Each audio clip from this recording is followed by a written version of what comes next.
고백합시다. 주의 사랑을, 주의 선하심을, 주의 은혜를 생각해보라. 하늘보다도 더 높으신 아버지의 사랑 크고 놀랍네. 아버지 사랑 크고 놀랍네. 우리 한 번 더. 주의 사랑,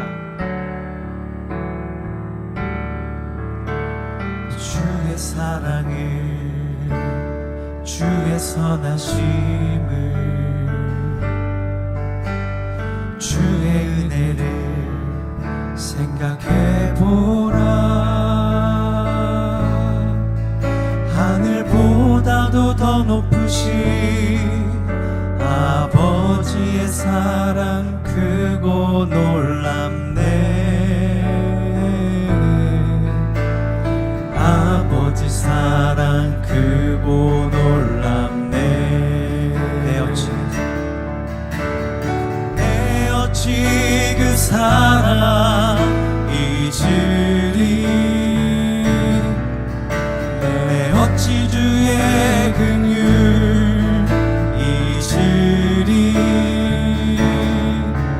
내 영혼의 모든 소원 만족시킨 하나님.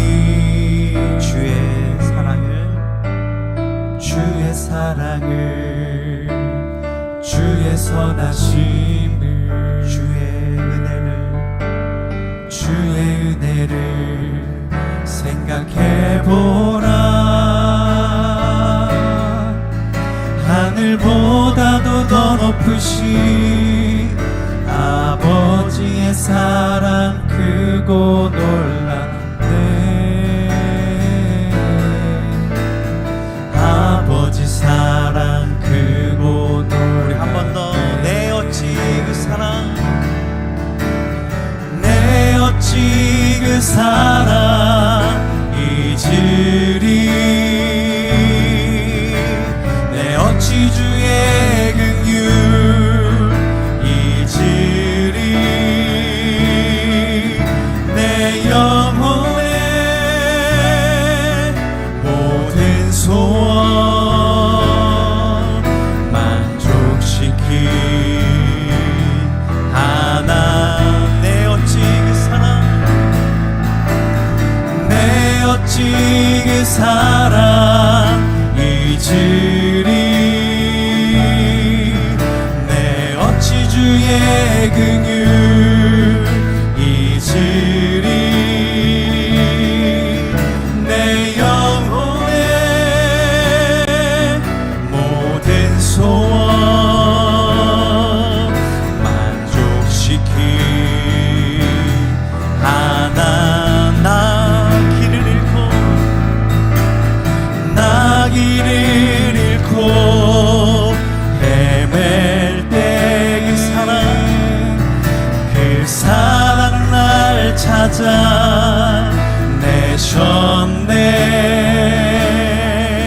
내 영혼의 모든 소원 만족시킨 하나님.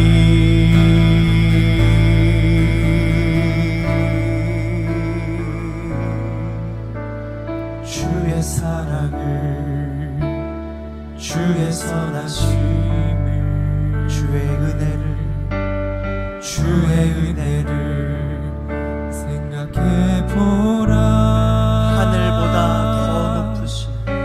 하늘보다도 더 높으신 아버지의 사랑 크고 놀랍네.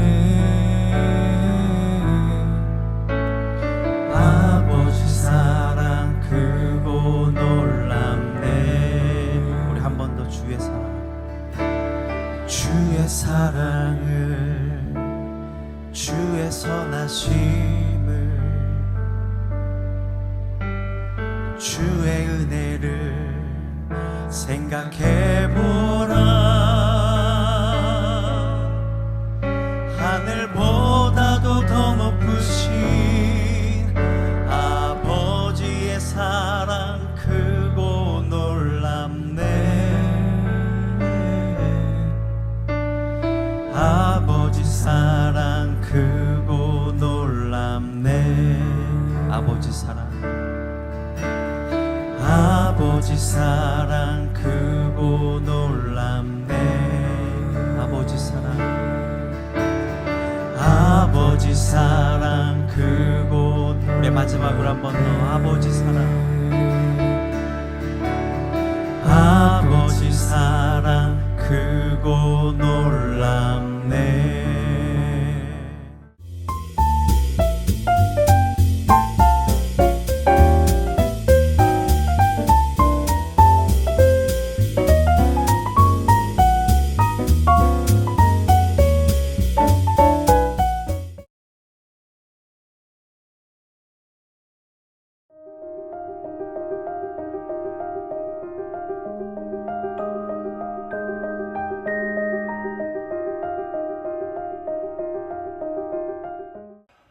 오늘부터 한 달 동안 우리는 역대상을 나눌 예정입니다.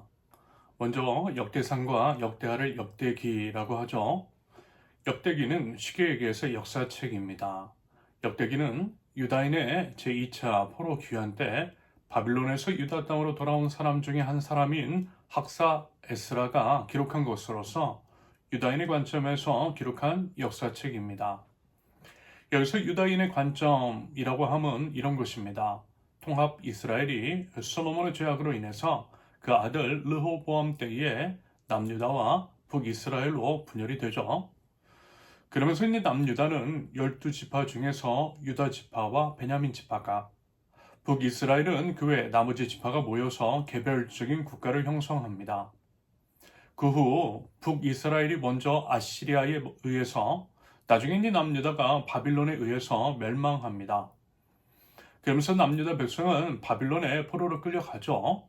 이렇게 바빌론에 포로로 끌려갔다가 다시 돌아온 유다 백성을 대상으로 쓴 책이 역대기라는 거예요.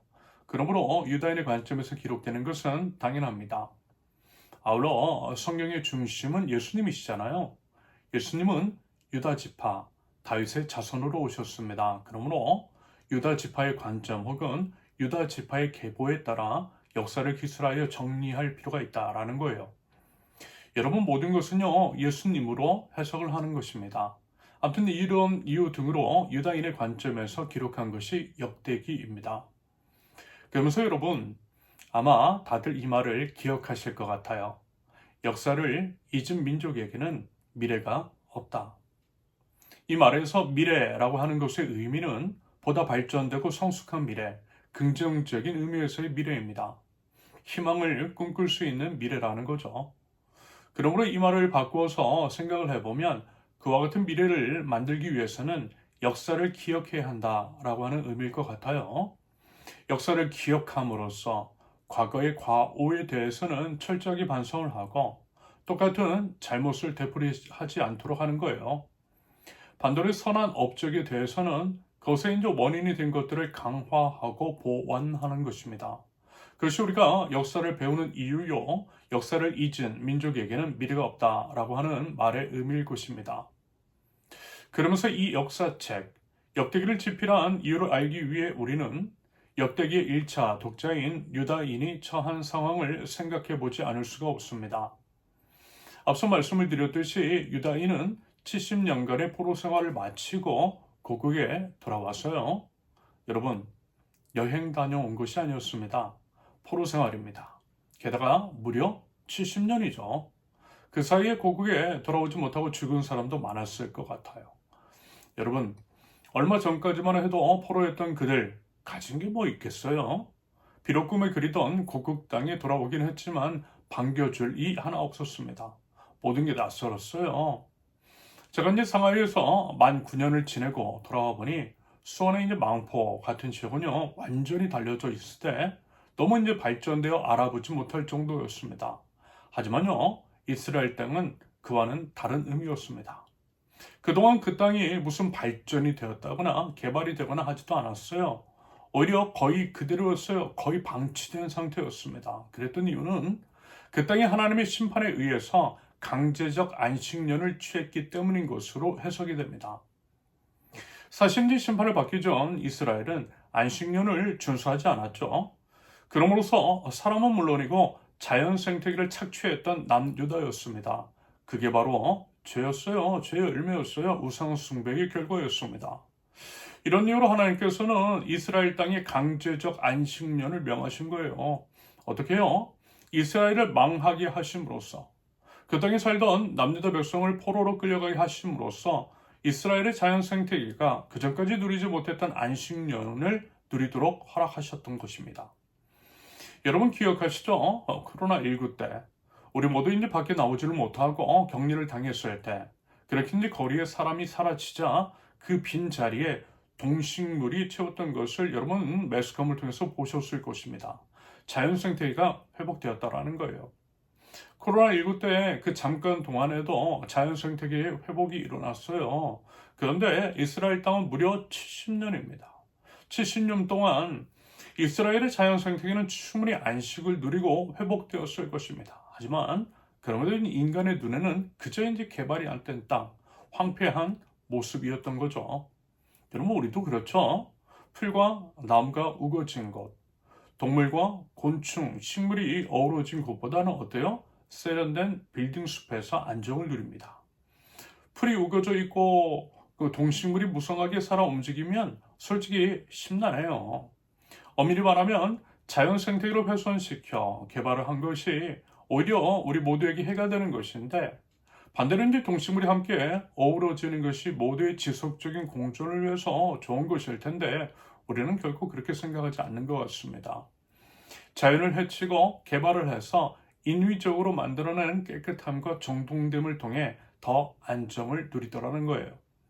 그렇기 때문에 자연 생태계는 우리 인간으로 인해 점점 더 망가지고 그것이 이제 기후 위기로까지 이어져 결국 우리의 생존까지 위협하고 있는 현재의 상황입니다. 아무튼 이제 고국에 돌아온 유다인 심리적으로 침체되었을 것 같아요. 개발되지 않고 인프라 하나 없는 고국 땅은 더욱더 심란했을 것입니다. 의욕도 별로 없었을 것 같고요. 패배감에 절었을지 몰라요. 도대체 이제 앞으로 어떻게 살아가야 하는지, 자신들은 이제 대체 누구이며 뭘 향해 나아가야 하는지 등등에 대해서 혼란을 겪었을 것으로 추정이 됩니다. 그러면 여러분, 이와 같은 상황 속에서 만약에 이제 지도자라면 뭘 어떻게 할 것 같습니까? 당연히 국민들을 일으켜 세워야겠죠. 비전 같은 것들을 제시하고 우리가 이제 누구인지를 되새기면서 힘을 북돋우려 할 것 같습니다. 6월 3일 투표를 거쳐 새롭게 이제 시작되는 정부, 새롭게 이제 세워질 대통령도 앞으로 이제 우리나라를 어떻게 만들어갈지에 대한 청사진을 제시하는 것이 맞아요.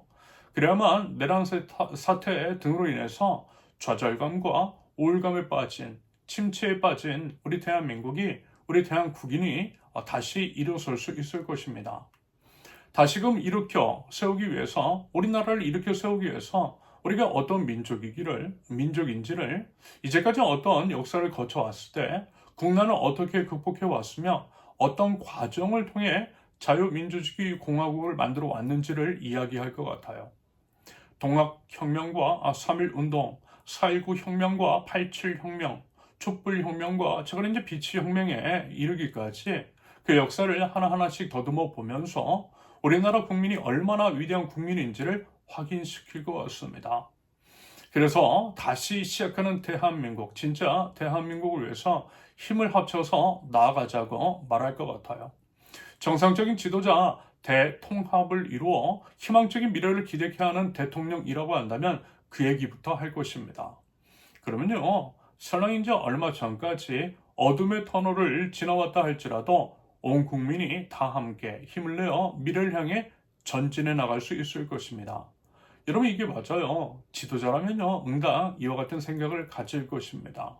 갈라치기를 하고 진영 논리를 들어서 싸움을 부추기는 것이 아니라 이런 얘기하는 것이 진짜 지도자의 자세입니다. 말하자면 학사 에스라의 마음이 그랬던 거예요. 그래서 역대기를 집필한 것입니다. 그것이 바로 역대기 역할이라는 거죠. 그러므로 역대기에는 이와 같은 이야기가 포함되어 있습니다. 먼저는 유다 민족이 망한 이유, 그 이유가 무엇인지에 대해서 밝혀내고 명시합니다. 앞서 말씀을 드렸듯이 같은 죄를 반복하지 않기 위함인 거죠. 하나님께서 왜 진노하셨으며 심판을 내리신 이유, 그것의 원인이 무엇인지를 분명하게 밝혀냅니다. 그러면 그게 뭐예요? 사실요, 하나님께서 원하시는 것은 단 하나입니다. 하나님만 사랑하라는 거예요. 하나님만을 예배하라는 것입니다.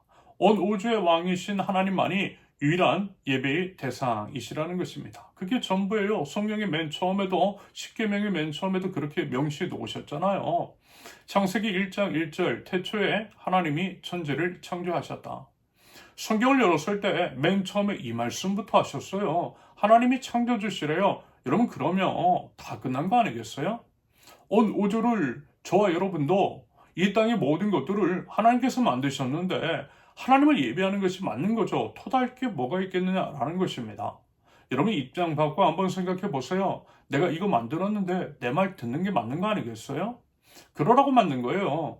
물론 사람은 물건이 아니고 하나님께서는 우리를 존중해 주시고 자유의지를 주셨지만 그럼에도요, 하나님 입장에서 하나님의 마음을 한번 헤아려 보자라는 것입니다. 심지어는 부모들도요, 자식인지 말 안 들으면 어때요? 속상하잖아요. 내 자식이 부모인 나를 업신여기면 화나요. 가슴 아파요. 낳아주고 먹여주고 키워줬는데 이놈의 자식이. 여러분, 솔직히 그렇지 않습니까? 그런데요, 하나님은 그저 부모 정도가 아니라 우리가 누리고 있는 모든 것들, 온 우주에 있는 모든 것들까지도 만드신 창조주세요. 창세기 1장 1절을 통해서 그렇게 선언합니다. 그러면 당연히 그 하나님을 예배하고 그 하나님의 말씀을 따르는 것이 맞는 것이겠죠. 여러분, 10계명도 한번 보십시오. 가장 처음에 제1계명과 제2계명에 여러분 뭐라고 써 있어요? 출애굽기 20장 3절에서 6절까지를 보면 너희는 내 앞에서 다른 신들을 섬기지 못한다. 이게 제1계명이죠. 너희는 너희가 섬기려고 위로 하늘에 있는 것이나 아래로 땅에 있는 것이나 땅 아래에 물속에 있는 어떤 것이든지 그 모양을 본떠서 우상을 만들지 못한다. 너희는 그것들에게 절하거나 그것들을 섬기지 못한다. 이게 제2계명입니다. 여러분, 이 또한 뭐예요? 하나님만 예배하라는 거잖아요. 10계명 중에서 무려 2개씩이나, 그것도 처음과 두 번째 그 말씀하셨어요. 그게 제일 중요하다라는 거잖아요. 게다가 예수님께서도 분명하게 정리해 주셨어요. 율법 중에서 가장 큰 계명에 대해서. 마태복음 22장 37절과 38절을 보면 예수께서 그에게 말씀하셨다. 내 마음을 다하고 내 목숨을 다하고 내 뜻을 다하여 주 너의 하나님을 사랑하여라 하였으니 이것이 가장 중요하고 으뜸 가는 계명이다. 그런데 어때요? 말 참 안 들어요. 콕 집어서 이렇게 다 얘기해 줬는데 안 들어요. 제가 이제 지난번에 네미아 교회 협의회 콜로키움 진행하면서 이런 걸 경험했어요. 제가 이제 성격이 좀 집요합니다. 철저하죠. 비유를 들자면 그물망을 촘촘히 해서 최대한 빠져나오지 못하게 해요. 핑계 못 댈 근거 만들고 빌드업 합니다. 같은 공지를요, 시간대별로 하루 전에, 1시간 전에, 15분 전에, 바로 직전에 하는 성격입니다. 말로만 하지 않아요. 글로 합니다. 기록은요, 기억을 지배하죠. 제가 이제 블로그에 차곡차곡 기록해 놓은 것도 근거를 마련해 놓기 위함입니다. 우리 이제 세우는 교회 같으면요, 이미 오래전부터 이러이러한 것들을 하겠다라고, 우리 교회는 이런 방향성을 향해 나아간다고 이미 기록해 놓았죠. 차곡차곡 쌓아 나왔어요. 그것을 여러 방편을 통해서 공지를 하되 비슷한 내용을 여러 차례 공지했어요. 그러므로 나중에 몰랐다고 딴소리하면 안 돼요. 그런데 그런 걸 안 보고 딴소리 하는 사람이 적지 않더라는 것입니다. 심지어는요, 같은 이제 준비하는 분도 바로 직전에 오픈 채팅방을 통해서 공지한 내용에 대해서 딴소리 하는 거예요. 확인도 하지 않고 꼼꼼하게 읽지를 않아요. 여러분, 우리가 그래요. 말하자면 이스라엘 백성들이 그랬어요.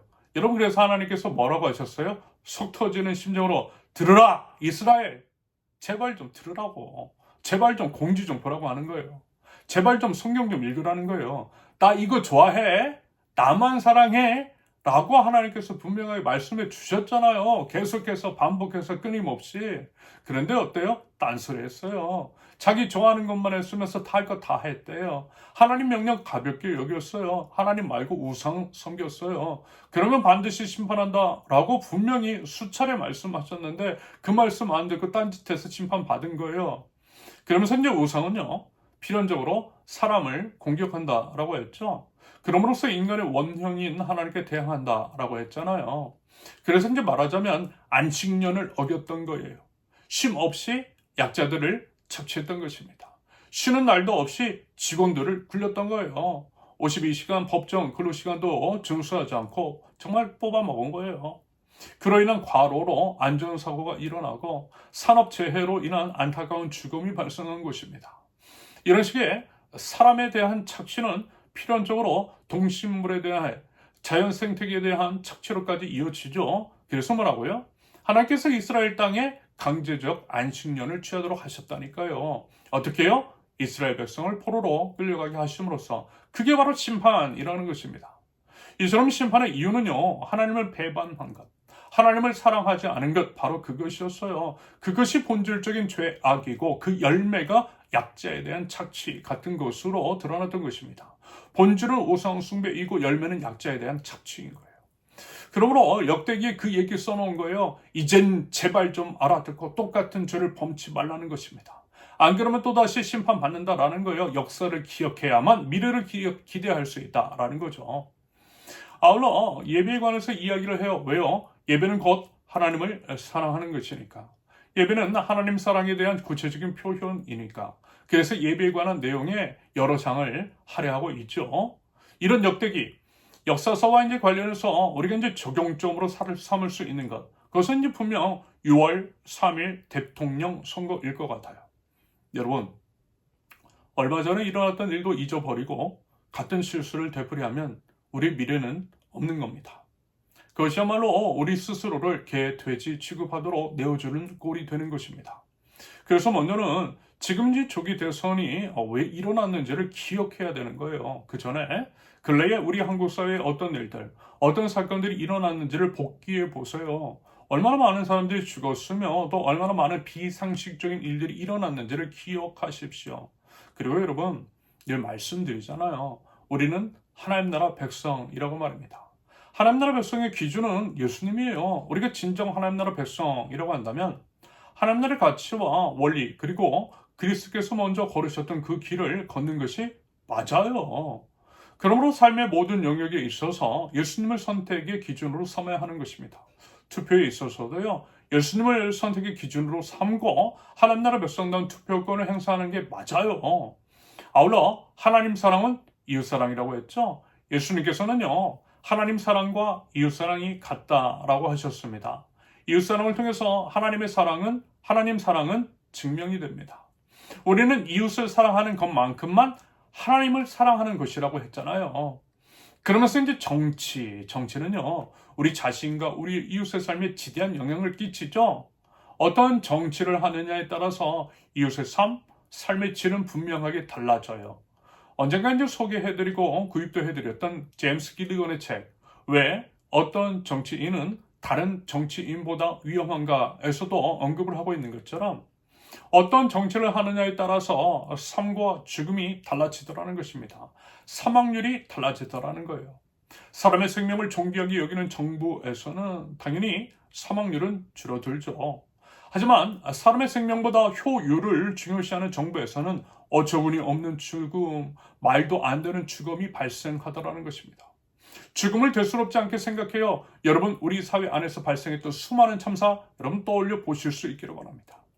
그러므로 하나님 나라 백성이 우리 이웃의 삶과 생명에 지대한 영향을 끼치는 정치에 대해서 무관심할 수는 없겠죠. 정치에 대한 무관심은 이웃을 사랑하지 않는다라고 하는 것들을 드러냅니다. 이웃을 사랑하지 않는다라고 하는 것은 결국 하나님을 사랑하지 않는다라는 거잖아요. 여러분, 우리가 진정 하나님을 사랑한다면 보다 적극적으로 정치에 관심을 가지고 정당한 방법과 주어진 권리를 통해서 의사를 표명하는 것이 맞다라는 것입니다. 그러면 여러분, 우리 하나님 나라 백성은요, 뭘 말해야 한다라고 했어요? 생명 말해야 한다라고 했습니다. 사람 살려야 한다고. 우리 의사를 분명하게 표현해야 한다라고 그랬습니다. 왜요? 우리 예수님께서 생명주로 오시되 더욱 풍성히 하게 하려고 오셨으니까. 요한복음 10장 10절 나는 양들이 생명을 얻고 또 더 넘치게 얻게 하려고 왔다.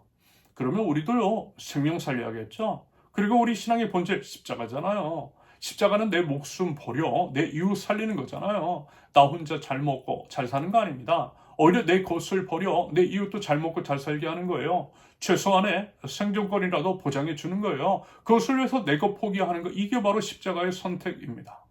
게다가 예수님 평화의 왕이시잖아요. 막힌 담을 허무셨어요. 하나님과 사람을 화목해 하셨어요. 십자가 위에서 친히 화목 제물이 되어주신 예수님 평화의 왕이십니다. 그러면요 여러분, 전쟁의 언어가 아니라 평화의 언어를 쓰는 게 맞지 않겠어요? 이와 같은 맥락에서 어느 정권을, 지금 현재 조기 대선 형국을 바라보고 그것에 이제 원인이 된 12.3 내란 사태를 바라보면 너무 쉽게 분별이 된다라고 그랬습니다. 여러분, 이것은요 무슨 진영 논리, 무슨 이데올로기의 문제가 아닙니다. 이건 신앙의 문제예요. 본질적인 문제입니다. 아울러 성경적인 정의는 약자에 대한 끈질긴 편애라고 누차 말씀드리잖아요. 약자를 살려주는 곳, 누구나 사람다운 삶을 살 수 있도록 보장해주는 곳, 어느 누구도 차별 없이 그저 이제 사람이라고 하는 이유 하나만으로 존중을 받는 곳, 그것이 하나님의 나라라고 그랬잖아요. 그러면서 여러분, 이스라엘이 왜 망했어요? 우상숭배에서. 우상숭배의 열매가 뭐라고 말씀드렸죠? 약자에 대한 억압과 착취라고 했어요. 패망전 북이스라엘과 남유다는요 정확하게 이랬어요. 고아와 과부 그리고 나그네는 지금으로 말하면 외국인으로 대변되는 사회적 약자에 대한 폭력이 일상화되었습니다. 그게 바로 우상숭배의 열매였어요. 그래서 심판이 임했던 거예요. 약자에 대한 억압과 착취, 그것의 본질, 그 뿌리는 우상숭배이니까. 여러분, 하나님은요 하나님을 제일 사랑하라고 하십니다. 하나님 사랑은 이웃사랑이라고 하세요. 이웃을 나 자신과 같이 사랑함을 통해 하나님에 대한 사랑을 증명해 보이라고 말씀하고 계십니다. 기후위기의 시대, 빙하가 녹고 해수면이 올라가고 그로 인해 저지대에 사는 우리 이웃의 삶의 터전을 잃고 죽임을 당하게 될 것이 명약관화한 일때에 여러분, 제가 자주 말씀을 드렸잖아요. 최소한 우리 공동체에서만이라도 혹시 반지하에 살고 있는 이가 있다면 아무리 못해도 반지하에서 지상으로 올라갈 수 있는 만큼의 월세의 차익만큼이라도 우리 공동체가 보존해 주자라고 말입니다. 소액대출, 하지만 고금리로 인해 팔아서는 안 되는 성을 팔고 장기를 팔고 생명을 파는 오징어 게임에 참여하지 않도록 공동체가 지켜주자라고 했잖아요. 그것을 통해서 생명 살리자고 했잖아요. 그와 같은 일들을 우리 공동체를 넘어서 우리 이웃에게까지 확대해 나가는 그 꿈 꿔보자고 했잖아요. 그것이 바로 하나님에 대한 우리의 사랑을 증명해 보이는 것이라고 했어요. 아울러 그 어떤 방향성을 가진 정권이 우리나라에 들어설 수 있도록 하는 것이 우리의 책임이라는 것입니다. 그와 같은 하나님 나라 원리에 맞닿아 있는 정책을 시행하는 이가 누구인지를 찾아서 우리의 소중한 한 표를 행사하자라는 것입니다. 여러분은 이런 것이 바로 하나님의 나라를 세워나가는 구체적인 발걸음입니다. 하나님 나라는요 말해 있잖아요. 오직 능력이 있어요. 그 능력 중 하나는 분명 하나님 나라 원리에 따른 투표권의 행사인 줄로 믿습니다. 부디 이와 같은 분명한 의식을 가지고 소중한 한 표를 신중하게 우리 역사, 지나온 순간을 복귀하면서 하나님 나라다운 백성다운 투표권을 행사하면서 새롭게 시작할 대한민국을 기대할 수 있기를 바랍니다. 오늘 이제 본문으로 삼은 역대상 1장부터요. 앞으로 이제 계속 나누게 될 역대상 9장까지는요. 족보에 관한 이야기입니다. 그러면서 오늘 선택한 본문은요. 개개인과 공동체의 공통적으로 적용할 수 있는 내용입니다. 여러분, 결국요. 성경은 이 얘기입니다. 아브라함과 이삭과 이스라엘. 아브라함의 하나님, 이삭의 하나님, 이스라엘 혹은 야곱의 하나님. 성경의 역사뿐만 아니라 개개인 및 공동체는 역사는요. 아브라함의 하나님, 이삭의 하나님, 야곱 혹은 이스라엘의 하나님으로 해석이 돼요. 이것이 말하자면 하나님의 우리를 향한 구원 역사인 거죠. 먼저 아브라함의 하나님. 아브라함의 하나님은 선택하시는 하나님입니다. 하나님께서 아브라함을 선택하셨어요. 아브라함이 하나님을 선택한 것이 아니라 하나님께서 아브라함을 선택하셨습니다. 수많은 사람 중에서 갈대아 우루라고 하는 온갖 우상이 가득한 그 땅에서 아브라함을 먼저 선택하셔서 불러내셨어요.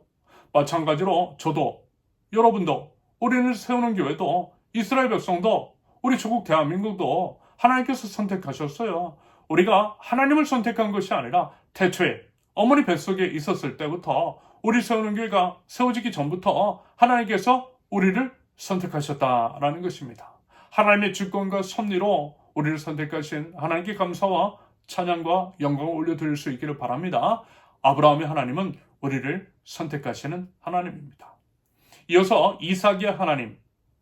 이삭은 성경을 보시면 아시겠지만 특별히 한 거 없어요. 다만 이런 게 보여요. 남들은 수십 곳 수백 곳 땅을 파야만 그 중에서 하나 물이 나올까 말까 하는데 이삭은 어땠어요? 산만 되면 물이 이제 콸콸콸 쏟아져 나왔습니다. 물이 귀한 중동 지역에서 파기만 하면 우물이 솟았어요. 여러분 이런 것을 뭐라고 해요? 은혜라고 합니다. 은혜는 자격 없는 자에게 주시는 하나님의 선물, 은혜가 임했던 거예요. 그러므로 이삭의 하나님은 은혜 베푸시는 하나님입니다. 여러분 우리는 그 하나님 경험했어요. 우리가 뭔가를 해서가 아니라 아무 자격 없는데 구원해 주셨잖아요. 나 없이 사시기보다는 도대체 내가 뭐길래 온 오주의 왕이신 주님께서 날 위해서 죽으셨대요. 죽으심으로써 생명 주셨대요. 그럼으로써 죽은 내가 살아났대요. 그게 바로 은혜잖아요. 우리를 구원하셔서 우리 영혼 가운데 우물이, 다시 말해서 생명수가 솟게 하신 것입니다. 이스라엘 백성을 그렇게 사랑하셨어요. 우리 세우는 교회도 마찬가지입니다. 누차 말씀을 드렸죠. 아무것도 없는데, 자격 하나 없는데 요즘까지 교회가 폭망하는 상황 속에서, 교회뿐만이 아니라 모두가 힘겨워하는 상황 속에서 벌써 4년차를 지나고 있습니다. 여러분 우리 조국 대한민국도 마찬가지 아니겠어요?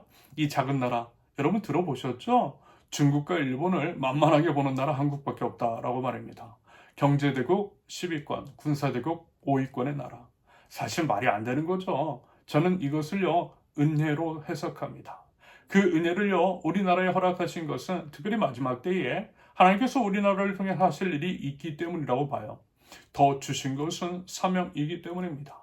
우리 교회에 은혜를 주신 것에도 이유가 있다고 봐요. 이처럼 이삭의 하나님은 은혜의 하나님입니다. 마지막으로 이스라엘 혹은 야곱의 하나님, 야곱 혹은 이스라엘의 하나님은 우리를 변화시켜 가시는 하나님이세요. 아마 이제 기억하실 거예요. 이스라엘의 본래 이름 야곱은요 사기꾼이었어요. 거짓말쟁이였어요. 자기 힘으로 살아가는 사람이었어요. 전형적인 하나님 없는 사람이었어요. 쉽게 얘기해서 예수님 믿기 전 우리 모습이었어요. 그런데요, 그가 이제 야복강가에서 하나님 만나죠. 그때 엉덩이뼈에 힘줄을 다쳐요. 말하자면 십자가를 경험했던 것입니다. 그래서 이제 그 뒤로 사람이 점점 변화됩니다. 하나님을 의지하며 사는 사람, 성숙한 하나님 나라 백성으로 변화돼요. 그래서 정말 이스라엘 민족의 시조, 하나님께 선택을 받던 민족의 시조다운 모습, 진정한 이스라엘처럼 되지요. 여러분 이제 성경을 읽어보시면 아시겠지만요, 야곱이라고 표현될 때의 묘사와 이스라엘이라고 표현될 때의 묘사가 달라요. 쉽게 얘기해서 야곱이라고 표현된 곳에서는 미성숙한 모습이, 이스라엘이라고 명명한 곳에서는 하나님 나라 백성다움이 드러납니다. 결국 무슨 얘기냐면 여러분 이것이 우리가 이제 그래야 한다라는 것입니다. 우리는 모두 한 사람도 예외 없이 야곱에서 이스라엘로 변화되는 과정에 있다라는 것입니다.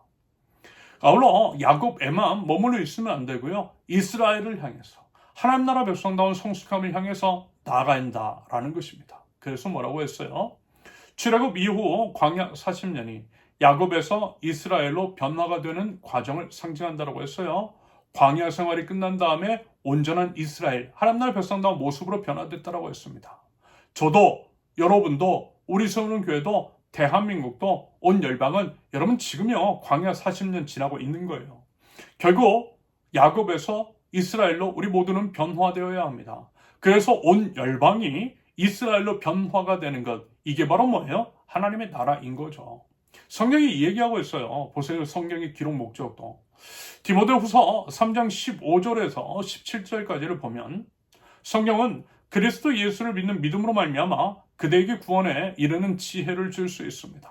모든 성경은 하나님의 영감으로 된 것으로 교훈과 책망과 바르게 함과 의로 교육하기에 유익합니다. 성경은 하나님의 사람을 유능하게 하고 그에게 온갖 선한 일을 할 수 있게 하는 것입니다. 예수님을 믿는 믿음으로 구원에 이르도록 하는 것, 영혼 구원. 아브라함의 하나님, 이삭의 하나님이죠. 하나님의 사람으로 유능하게 하고 온갖 선한 일을 할 수 있게 하는 것, 영적 성숙 혹은 성숙의 과정. 야곱 혹은 이스라엘의 하나님이잖아요. 그래서 하나님은 지금도 살아계셔서 역사하시는 하나님이신 거예요. 지금도 내 삶 속에서 역사하셔서 아브라함처럼 나를 선택하시고 이삭처럼 구원의 은혜를 베푸셨으며 야곱에서 이스라엘로 나를 변화시켜 가고 계시니까. 마태복음 22장 32절 하나님께서는 나는 아브라함의 하나님이요 이삭의 하나님이요 야곱의 하나님이다 하고 말씀하셨다. 하나님은 죽은 사람의 하나님이 아니라 살아있는 사람의 하나님이다. 여러분, 역대기를 통해서 성경을 통해서 우리의 삶을 통해서 그 하나님을 지금도 살아계셔서 역사하시는 그 하나님을 보실 수 있기를 바랍니다. 하나님이 우리를 구원해 가시는 그 역사, 하나님의 구원 역사를 봐야 하는 거예요. 그 놀라운 사랑과 은혜의 인도하심을 아셔야만 합니다. 그러므로써 오직 우리 하나님께 합당한 반응을 보일 줄 아는 저와 여러분들, 오직 하나님만 사랑하는, 오직 하나님을 사랑하는 자로서 이웃도 사랑할 줄 아는, 이웃을 우리의 몸과 같이 사랑하는 하나님 나라 백성들 모두 되실 수 있기를, 그렇게 하나님의 구원 역사를 이루어가는 저와 여러분들 모두 되실 수 있기를 예수님의 이름으로 축원합니다. 함께 기도합니다. 하나님 아버지, 신실하신 나의 하나님, 죄를 먼저 선택하시고 생명 다하는 사람, 그 은혜를 베풀어 주신 하나님, 구원의 역사를 이루어 가시고 가장 선한 길로 인도해 가시는 우리 주님께 감사와 찬양과 영광을 올려드립니다. 온 마음과 정성을 다해 하나님만을 사랑하고 하나님만을 예배합니다. 홀로 영광받아 주시옵소서. 감당할 수 없는 주님의 사랑과 주님의 선하심, 그 은혜를 기억하고 삶으로 합당하게 반응하겠습니다. 하나님의 말씀을 귀 기울여 듣고 그 말씀을 따라 살아가겠습니다. 예수님께서 저희를 위해서 먼저 생명을 내어주셨듯이 저희도 그 예수님을 따라 십자가 위로 올라가겠습니다. 더 가지려고 하고 나보다 우위에 있으려고 하는 욕망, 필요 이상의 과한 것들을 소유하고 소비하려는 그 욕심을 십자가 위에 못 박아 죽이겠습니다.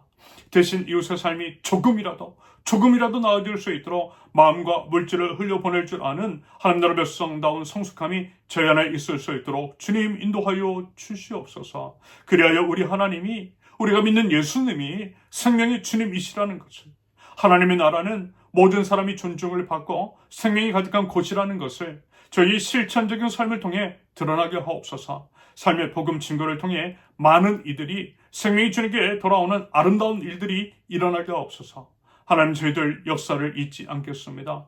하나님께서 이스라엘 백성을, 하나님께서 저희를, 하나님께서 세우는 교회를, 하나님께서 주국 대한민국을 어떻게 이끌어 오셨는지를 기억하겠습니다. 같은 죄는 반복하지 않으며 하나님 나라 백성으로서 마땅히 행해야 할 바를 행할 수 있는 용기와 믿음을 저에게 허락하여 주시옵소서. 하나님께 칭찬받고 하나님께서 보증해 주시는 저희의 삶, 저희 미래 될 수 있도록 인도하여 주시옵소서. 야곱을 넘어서 이스라엘 될 수 있도록 인도하여 주시옵소서. 하나님, 6월 3일 제21대 대통령 선거 가운데 하나님 함께하여 주시옵시고 은혜를 베풀어 주옵소서. 내란의 종식을 선언하고 이제 진짜 대한민국이 시작될 수 있도록 은혜 베풀어 주시옵소서. 국민 대통합을 이루어 수의 생명을 지켜주는 나라, 평화 가득한 나라, 미래를 기대할 수 있는 대한민국 되게 하옵소서. 하나님 나라 백성으로서 저희들 막중한 책임감과 올바른 분별력으로 하나님 나라 백성다운 투표권을 행사하게 하옵소서. 이 땅의 모든 분열과 갈등, 차별과 혐오, 소외와 배제, 갈라치기와 폭력 같은 모든 악한 것들은 사라지게 하시며 오직 하나가 되어서 하나님께 선택받은 대한민국으로서 미래를 선도하며 나가는 나라, 마지막 때에 하나님께 쓰임받는 조국 대한민국이 될 수 있도록 주님 은혜를 더하여 주시옵소서. 이제는 우리 주 예수 그리스도의 은혜와 아버지 하나님의 극진하신 사랑과 성령님의 감화, 감동, 교통하심이 하나님의 구원 역사를 알고 마땅한 감사와 찬양을 올려드리며 하나님을 사랑하고 이웃을 사랑하는 하나님 나라 백성들, 우리 세우는교회 모든 권속들 위해 이 나라 이 땅 조국 대한민국 위에 이제로부터 영원토록 함께 하시기를 간절히 축원합니다. 아멘. 감사합니다. 모든 예배를 마쳤습니다. 이번 한 주도요, 하나님의 은혜와 사랑에 감사하면서 하나님의 사랑을 흘려보낼 줄 아는 저와 여러분들, 바른 투표권 행사로 진짜 대한민국을 시작할 수 있는 저와 여러분들 모두 되실 수 있기를 바랍니다. 감사합니다. 사랑합니다. 축복합니다.